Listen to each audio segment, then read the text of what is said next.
Erinnya lyange nze Ssozi Mo nannyini kayimba akaafuuse ndibassa ke bayita Move On. Njagala okukulamusaako n'okwebaza Katonda akunkuumidde gwe wenna. Njagadde okukola ka vidiyo kano okozese common sense oba okumanya kwo okw'obuntu okwawula obulimba ku mazima. Ebigambo biza bitambuzibwa okuva ku Sande nga biraga nti Ssozi Moses yabbye oluyimba oluyitibwa Move On nga n'avunaana gwe nategeddeko ba gwe mmanyiiko kuba simumanyi mu buntu nti nali musisinkanyeeko nedda nti gwe mmanyiko amanya nga ye Steven akozesa nnyo erya Steve agamba nti yampeereza ennyimba z'omuwala gwa managinga oba nga bwe tugenda obbiraba oluvannyuma oluyimba ate bwe naluwuliramu ne ndukyusa oba ne ndukyupula ne nfulumyamu oluyimba olwange olwo lwe muwulira olutambula. Nnyinza obutagenda mu budde bwa kusampolinga nnyimba zino zombi bbiri kubanga interest yange teri nnyo mu ekyo, njagala kugenda ku kinyusi. Teacher Steve agamba nti bwe yampeereza ennyimba z'omwana ne tugenda mu conversation gy'ogenda okulaba ennyimba ezo oluvannyuma ne nnondamu oluyimba nze lwe nasalawo okubba ekitali kituufu. Njagala okutakozesa budde bungi kuba ka vidiyo kayinza okuba ate nga kazitowamuuko. Njagala tugende butereevu okuva lwe natandika okwogera ne Steve. Essimu eyo gy'olaba y'essimu yange. Njagala ngizuuminge bulungi osobole okukakasa kye njogerako. Ogiraba eri ku tripod. Ogiraba yeeno kanjinyeenye namu ogwo mukono gwange ogiraba. Njagala vidiyo eno ereme kubeera edited mu ngeri yonna. Buli kimu njagala tukirabenga bwe kiri. Eyo y'essimu yange.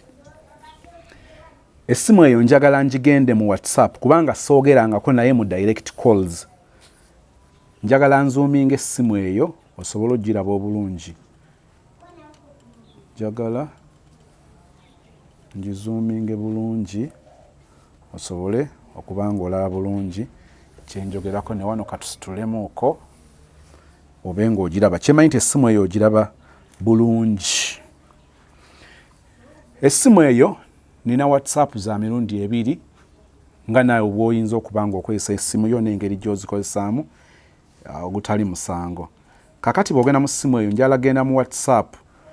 WhatsApp gye twakozesa okwogera ne Teacher Steve ye WhatsApp yange eno eya business.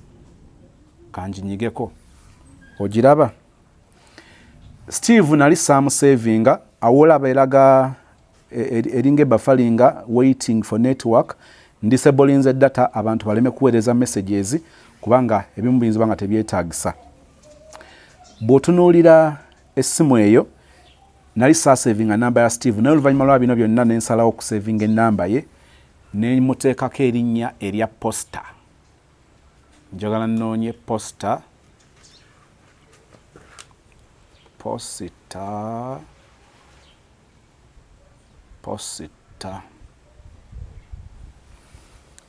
Njagala tutofaayo ogenda bobiraba bulungi kanzuumingemuuko wano ne focus ndowooza olaba. Abamumanyi nga mulina ennamba ye eno ye profile pic ye nga sinagenda mu conversation zaffe naye ziri awo. Eno ennamba eri luddawa?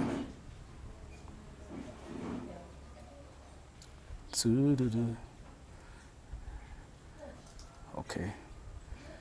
Ono ye Teacher Steve. How do I get to see his number bulungi? Okay. Loza kyekimbadde njagala. Bwe tumunyigamu wano ennamba ye yeeyo. Kyembadde nnoonye ekyo focus eri etya. Endowooza obeera ogiraba bulungi kati. Obeera ogiraba. Ono ye Teacher Steve. Tutandika okwogera naye bw'oba olaba bulungi date nsaba weetegereze wano. Eriko Friday nga 8 Ogwokuna ogw'omwaka guno. Saagala muntu agamba nti talaba. Kanyoterezemu kufokasa awo birabika bulungi. Message esooka agamba kansomere nange wano, good morning sir, ne muddamu good morning dear, n'angamba the morning is good, bwamala n'angamba I was trying to reach you yesterday but all in vain, konze sorry dear, n'agamba it's good you're fine, but I believe you're typing error, it's good you're fine, let me narrate the story. We are doing gospel and secular music, so we are interested in your program of hosting musicians, singers and choirs. We would like to know the procedure. Kyenva mugamba, first and foremost, I need to know the music. Kakati eno ye message eyafuuse ettabbo. Ekigambo first and foremost, I need to know the music. Kiraga nti kiringa ekisiga ekifaananyi nti nze interest yange yali yakwagala kuwuliza music waabwe nsobole endowooza okumubba mu ndowooza y'abamu. Kyava ngamba can I share the music here? Ne mugamba please. N'asharinga oluyimba olusooka lwerwo. Ennyimba ziri 5, tuyinza obutazigendamu zonna, naye waliwo oluyimba luno move on. I am being honest, ebintu bino na oluvannyuma lwa bino byonna nazzeeyo buzi ne ntandika okwetegereza kimu ku kimu, naye ndowooza ebimu saabifanako. Ennyimba zino okay, nyinza obutagendayo naye tugende ku move on. Kakati oli akwotinga ekigambo first and foremost, njagala okumanya ennyimba ezo oba music oyo bamumpeereza, kati baddamu ne bakwotinga ekigambo move on. N'agamba I have actually looked for your contact for a long time but God is great, I have got it. Okufuna enamba yange si kyekintu ekyamaanyi ennyo, kubanga content wange yenna gwe creatinga ku buli channel gye nnina, enamba yange nnyangu ya kugifuna, but ekyo sijja kichallenginga kubanga kigambo kye nga yakyeyogerera. N'agamba eagerly waiting for a positive response from you sir. Kakati bw'otunuulira music oyo yamumpeereza ku ssaawa 4 n'eddakiika, oluyimba olwasembayo yalumpeereza ku ssaawa 3 n'eddakiika 18, mpa response ku ssaawa 5 n'eddakiika 58. Olaba difference eriwo. Ne mugamba music is good. N'agamba my humble pleasure. Is there any opportunity of being hosted sir? Kati olwokuba nali sinnabategeera na gwe njogera naye ye muyimbi ani, who am I talking to? N'agamba you are speaking to teacher Steve, manager at Sarah Namuleme. Kati awo saddamu ndowooza kwogera naye. Ziri nnaku z'omwezi 8 wayita ennaku 2 nga 10 Sunday ogwokuna 2022. N'addamu hello good afternoon, let me hope everything is okay. I am here for a follow up about the issue I raised on your table sir. Nawo saddamu simanyi oba nagirabirawo naye like it's none of your business. I can't just be there nga ntudde ku ssimu emu. Ekyo kisoboka okubeerawo, si buli muntu gwe tuweereza message nti azirabirawo. Bwodda ku ssimu ennaku z'omwezi nga olwo Thursday nga 21 omwezi ogwokuna, aŋŋamba ow'ekitiibwa saategeera, wulira, ow'ekitiibwa saategeera ssente mmeka zeetaagisa era ddi nsaba kuddibwamu. Of course nali nsobola okukilikinga nti olwokuba yali yagala kumuhostinga kyali kisiga ekifaananyi ye kumuhostinga wa followinga bino. Tulina YouTube channel eyitibwa Abadvent Uganda, tuhostingako abantu, kakati baali basaba okuba hostinga eyo. Bw'aŋŋamba nti ow'ekitiibwa saategeera ssente mmeka zeetaagisa era ddi nsaba kuddibwamu, ne mugamba tekyetaagisa ssente yonna era sina gwe nzijako ssente to be hosted. N'agamba okay thanks bro, I didn't know. Kakati tubeere n'essuubi. 2, we were overthought that you can give a beautiful composition that suits the artist. Is it possible? Kakati eno message olunaku lwe yagiweereza awo twali tuflowinga kubanga message naziraba ne mudiramu awo ne mugamba for a song I charge 1.5 ye $1.5. Kati olwo lunaku lulala ne wayita nga 22 Friday 22 ogwokuna ne mugamba for this replying all message yange n'aŋŋamba any negotiations. It's fixed. Ne mugamba that's my charges when one is buying for the first time, it's not negotiable. $1.5 million. n'agamba okay then it's fine, allow me to talk to my artist, then maybe I will get back to you. So kati composition etandika after our confirmation, do we need to deposit or payments are done once? Nemugamba it's a 40% deposit. Nagamba okay, do we stand a chance of allocating areas of the composition, or we choose from the variety you have? Let's have some of the terms and conditions. Nemugamba, you choose the style. Okay, then I will get back to you, sir, after speaking to the artist. Thanks for the moment.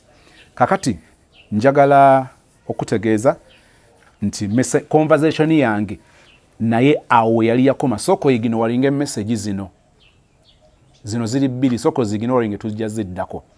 Kakati oluvannyuma lw'ennaku ezo ne tubeera nga ekyaddamu okuwulirwa kwe kugamba nti ku Sunday twali kwanjula eggomba, zaali lumu May.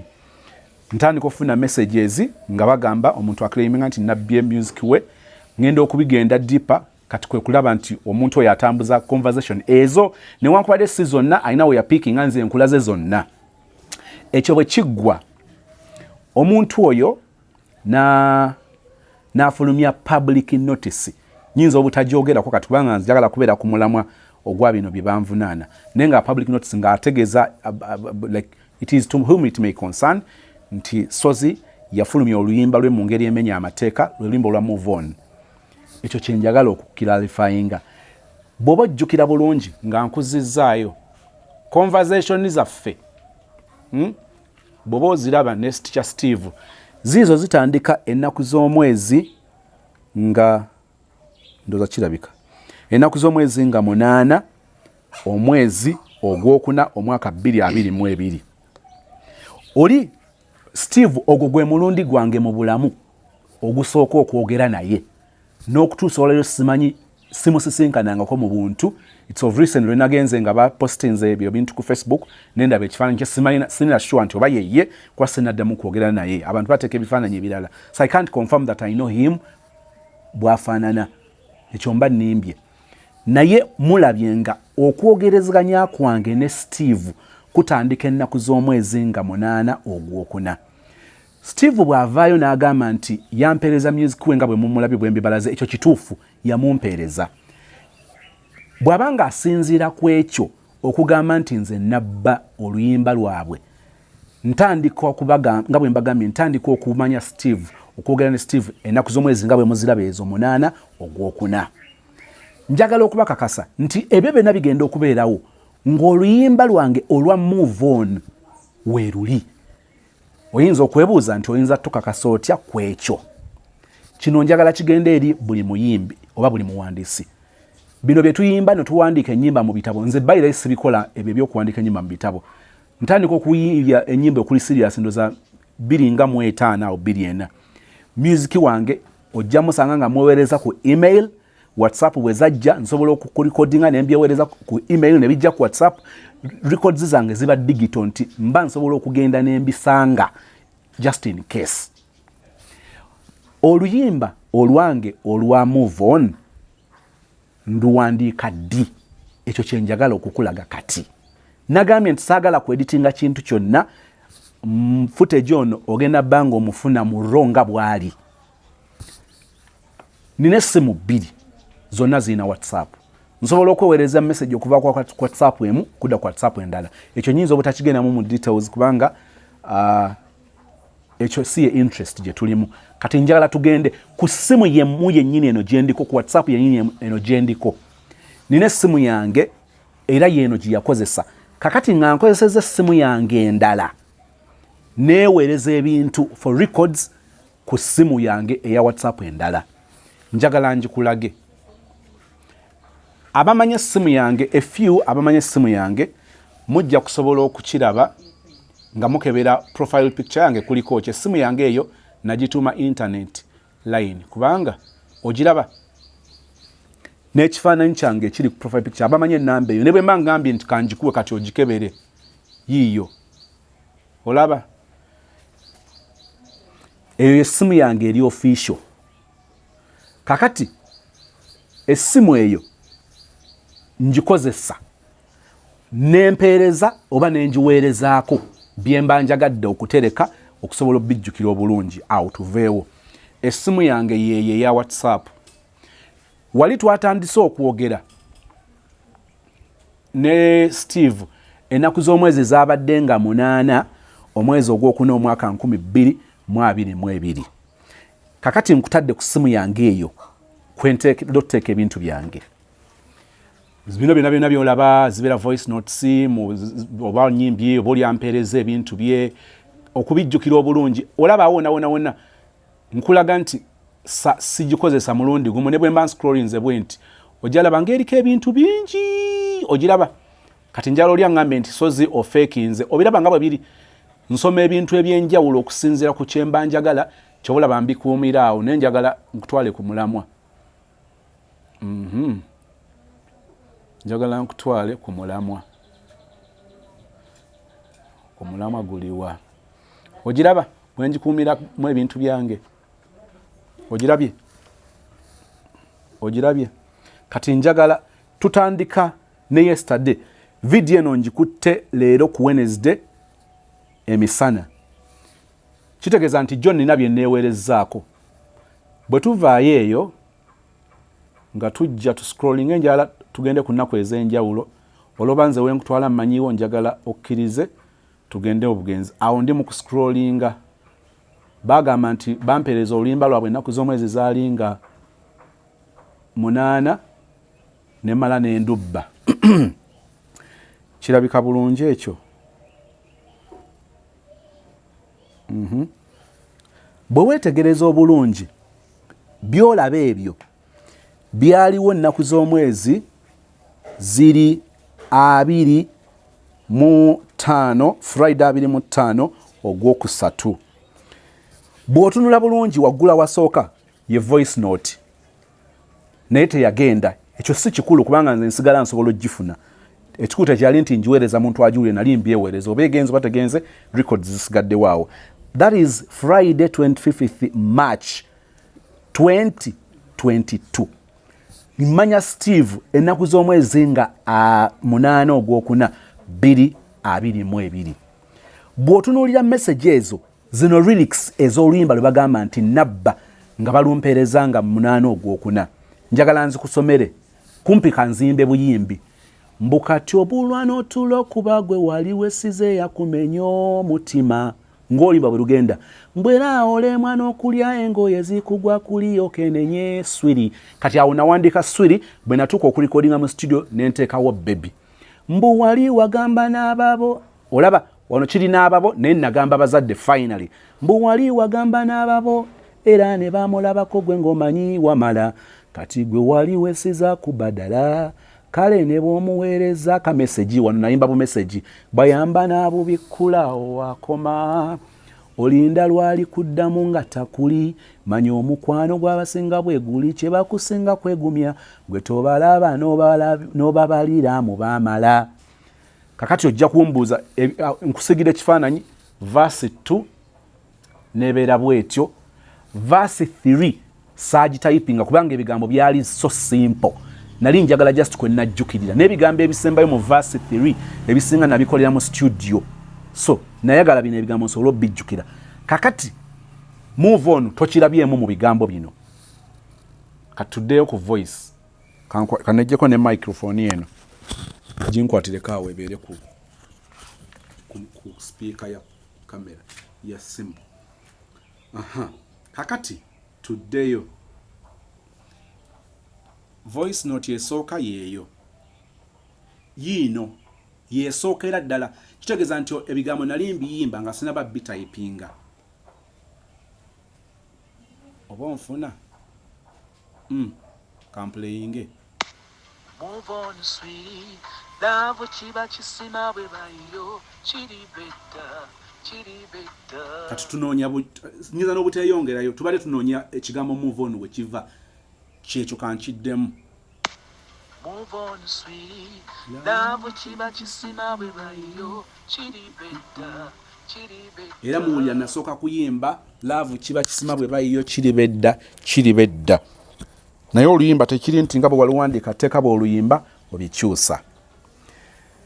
Njagala ekyo kyekitundu obirabye waliwo ebirala bino kati buno bu voice notes buno obulala kano ne kano era olaba bwe nabwewereza ate ku ssimu eri nabiraba obulaba kati obwo bwe bya verse 2 kyenjagadde okugjayo amakulu gegaliwa. Oluyimba lwange naluwandiika ku Friday nga 25 Ogwokusatu 2022. Abagamba nti nababba oluyimba bantuukirira ennaku z'omwezi nga 8 Ogwokuna 2022. Bannanga abaagalwa naloota baloote nti nze ndisekalootera aloota n'ebiribeera mu future ng'oggyeko ebiseera ebyo Steve nali simumanyi n'oluyimba olwo nali sirumanyi. Ate nze oluyimba bwe naluwulira newankubadde nga nayina move on bwe naluwulira it didn't make any sense. Mbuuza nti kitya. Nze oluyimba bwe naluwulira nina ennyimba endala nnyingi. Nze nina oluyimba lwe bayita single mother. Waliwo omuwala wa Golden oba Golden ayina oluyimba baluyita single mother. Ennyimba ze bayita move on nnyingi nga n'ennyimba endala bwe ziyinza okufaanagana. Radio ayina oluyimba lwe bayita move on. Kakati nze tekyali na buzibu n'akatono era bwe nawulira oluyimba tekyandya kubanga naalikoze comment nga oluyimba luno olufaananyeemu olwange. To me it was very normal. Omuntu osobola okukeera enkya n'oyiya oluyimba lugenda okufuluma nga waliwo omulala alina oluyimba olufaanagana. Nze nina demos eziwera 600 naye obeera oli awo nga waliwo omuyimbi alinga eyakulosa obulosi n'afulumya oluyimba nga lufaanaganira ddala olulwo olusi nga lwawukana styles lwawukana melody. Abaagalwa saagala kugenda mu biwanvu. Abagamba nti nababba oluyimba nina obulumi obw'okubanga mugenze mu mpandiikako ebigambo abaana banvumira mu zi WhatsApp group abatamanyi bintu bino buvuna buddo bwabyo nga bagamba nti nabba oluyimba lw'omwana. Nze siri muyimbi ow'amaanyi nti nze serebu ali awo ayinza okubanga kugamba ayiikiriza omwana omuto. Siri muntu w'amaanyi, siri muntu wa kitalo. Manyi kye kitegeeza omuntu okubanga ayiyiza ebintu bye ne bajja babikwatamu. Kibadde kikuluma ng'olina ekifaananyi ekyokuba nti bwe wampeereza music n'oba nga music oba muwozaamu ekyo wakirowooza si buli kye tulowooza nti kifuuka ekituufu. Kyova olaba nti olumu okwebuuza singa wajja gye ndi bino tebyalituuse wano. Ekindeese wano kwe kuba nti ebintu bino bitambulira ku social media nga munsabula. Nze sizze kusabula. Tonnawuliramu lulimi lwange lwe njogera lutyoboola. Nze sizze wano okunnyonnyola amazima. Bamikwano abaagalwa munkoze bubi nnyo mugenze munnyonoona mugenze muntimba buli wamu nga bwe ndi omubbi w'oluyimba ku nnyimba ze nnina. Njagala nkome wano kuba kyembadde njagala nkitegedde kitegerekese. Mbeetondera we mulumiddwa ne mulumiddwa mu butamanya. Munsiize oba mundabidde mu kifaananyi eky'omuntu yabatwalako ennyimba oluyimba lwammwe kati mulina n'okutyamu ne zino endala ze mwaweereza nazo simanya temumanyi oba kati ndoza zenzizaako. Bamikwano mwefuge mukakkane sirina kye ŋŋenda kukozesa nnyimba zammwe n'akatono. Oluyimba olufuuse ndibalwanya mutegedde naluwandiika ennaku z'omwezi nga 25 Ogwokusatu 2022 Friday n'essaawa kweziri ssaawa zaali 4 n'eddakiika 18 ez'ekiro records ezo bwe ziraga.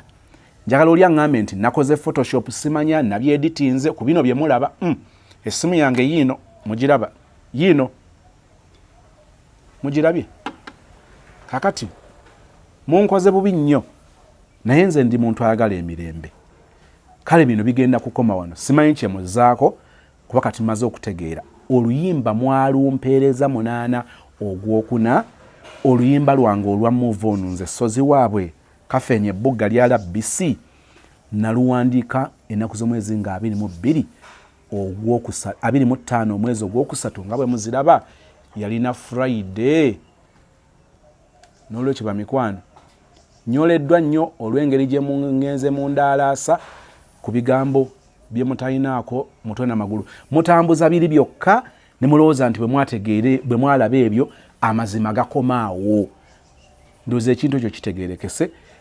Nze mbasaasira nga bwe neesaasira situukiridde n'olwekyo nammwe temutuukiridde. Bino nze mbikomezza wano.